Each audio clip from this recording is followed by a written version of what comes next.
வணக்கம் நேயர்களே. நேயர்கள் அனைவரும் நீடூழி வாழ்க நிம்மதியுடன்.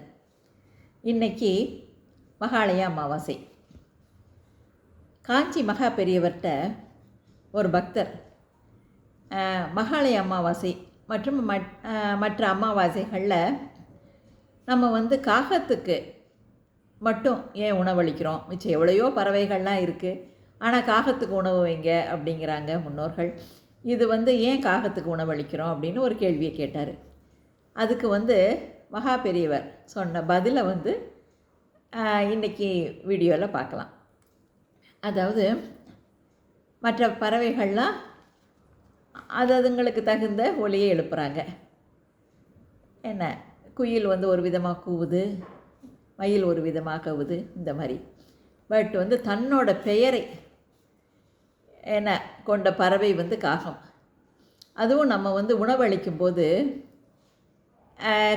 கான்னு கூப்பிட்றோம். அதாவது கான்னா காப்பாற்று அப்படின்னு அர்த்தம். நம்ம முன்னோர்களை எங்கள் குடும்பத்தை நீங்கள் காப்பாற்றுங்க, எங்கள் குலத்தை வாழ வைங்க, நம்ம குலத்தை நல்லா முன்னுக்கு கொண்டு வாங்க அப்படிங்கிறதுக்காக எங்களை காப்பாற்றுங்கன்னு சொல்லிட்டு நம்ம முன்னோர்களை நம்மளை அறியாமலேயே கா அப்படின்னு காலையில் கூப்பிட்டு நம்ம காக்கையை வரவழைக்கிறோம். என்ன, அதனால் அப்போ காகங்கள் பறந்து வருது, நம்ம வைக்கிற உணவை உட்கொள்ளுது. அதாவது காகமும் மகிழ்ச்சியாக சாப்பிடுது. நிறைய காக்கா சாப்பிட்டா நம்மளை அறியாமையே நமக்கு ஒரு மகிழ்ச்சி வருது. என்ன, இந்த அது காகமும் இறைவன், நம்மளும் இறைவன். அதனால் இந்த கருத்தை அத்வைதம் உணர்த்துது. இரண்டு உயிர்களும் வேறு வேறு இல்லை, எல்லாமே இறையம்சம் அப்படிங்கிறது அத்வைதம் உணர்த்துது. இன்னொன்று காக்கை அதிகாலையில் எழுந்து நம்மளை எழுப்புது. அது மட்டும் இல்லை, இன்னொரு ஒரு விஷயத்தையும் காக்கை நமக்கு கற்றுத்தருது. அதிகாலை, அதாவது இரவு 7 மணிக்கு மேலே உணவு உட்கொள்ளக்கூடாது அப்படிங்கிறது ஒரு மிகப்பெரிய ஒரு ஹெல்த் பாயிண்ட்டு. என்ன, அதை அந்த காலத்தில் முன்னோர்கள்லாம் கடைப்பிடிச்சிருக்காங்க, நீண்ட காலம் உயிர் வாழ்ந்திருக்காங்க. என்ன, இதை இதே மாதிரி காகமும் என்ன தான் உணவு இதாக இருந்தாலும் 7 மணிக்கு மேலே சாப்பிடாது. என்ன, அது ஒரு 6 மணிக்கே உணவை முடிச்சுக்கிட்டு அதோட கூட்டில் போய் அடைஞ்சிரும்.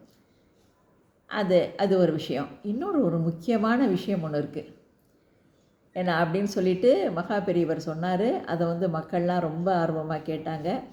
என்னென்னா, ஆலமரம் அரச மரம், என்ன ரெண்டும் நம்ம வாழ்க்கையோட பிணைஞ்சது. என்ன, ஆலமரம்ங்கிறது நம்ம பரம்பரையோட அடையாளம். அதனால தான் கல்யாணத்தப்பெல்லாம் ஆள் போல் தழைக்கணும் குடும்பம் அப்படின்னு சொல்லி வாழ்த்துவாங்க. ஆள் போல் தழைக்கணும், அருகு போல் வேரோடணும் அப்படின்னு சொல்லிட்டு, வேரோன்றணும்ட்டு. அந்த மாதிரி ஆலமரம் நம்ம பரம்பரையோட அடையாளம். அரச மரம் மும்மூர்த்திகளின் சொரூபம். ஏன்னா இந்த 2 மரமும் நமக்கு ரொம்ப தேவை.